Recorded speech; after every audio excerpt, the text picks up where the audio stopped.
Hola, ¿qué tal chicos? ¿Cómo estáis? Bueno, pues hoy vamos a proceder al último vídeo del cursillo sobre cómo realizar una cata. En el primer vídeo hablamos sobre la fase visual, en el segundo hablamos sobre la fase olfativa y vamos a proceder a la última parte, que sería la fase gustativa. Y nada, si os gustan mis vídeos no dudéis en suscribiros y darles a la campanita para que os salga la aparición de nuevos vídeos. Hoy vamos a hablar de la tercera fase de la cata, que es la fase gustativa. La fase gustativa es un conjunto de la apreciación del sabor del vino en la boca, las sensaciones táctiles junto con los aromas indirectos o bien por vía retronasal. Al conjunto de todo esto es a lo que denominan los franceses como flavor. Existen 4 sabores básicos: ácido, salado, amargo y dulce, aunque existe también un quinto sabor del que menos se habla, que es el umami, proveniente del japonés, un término occidental, y podemos describirlo como un sabor sabroso, un sabor salino. Lo podemos encontrar en las setas, en el marisco, en la salsa de soja, en el tomate. ¿Vale? Es muy poco conocido, o sea, se habla poco del sabor, pero ya hay muchos catadores que lo incluyen en sus notas de cata. El sabor dulce lo podemos encontrar en la punta de la lengua. El dulzor de un vino proviene de los azúcares que quedan sin fermentar, que es a lo que se denominan como azúcares residuales.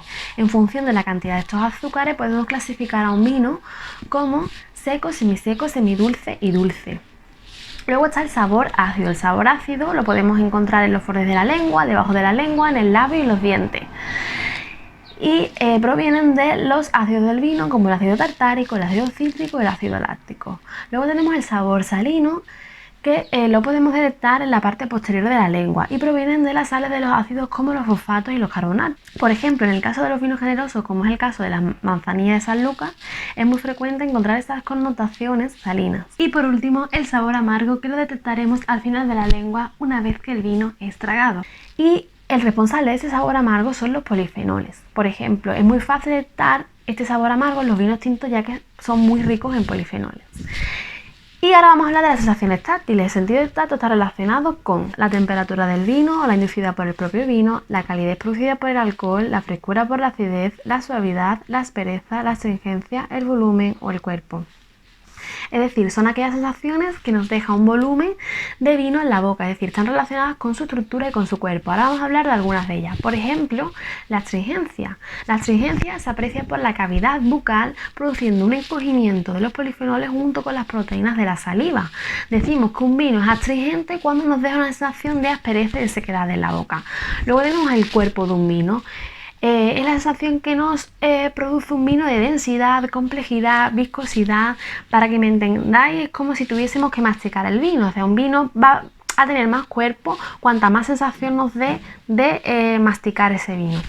Luego tenemos la untuosidad, que nos da una sensación de suavidad, oleoso, es decir, es un vino que nos llena toda la boca pero sin resultar pesado.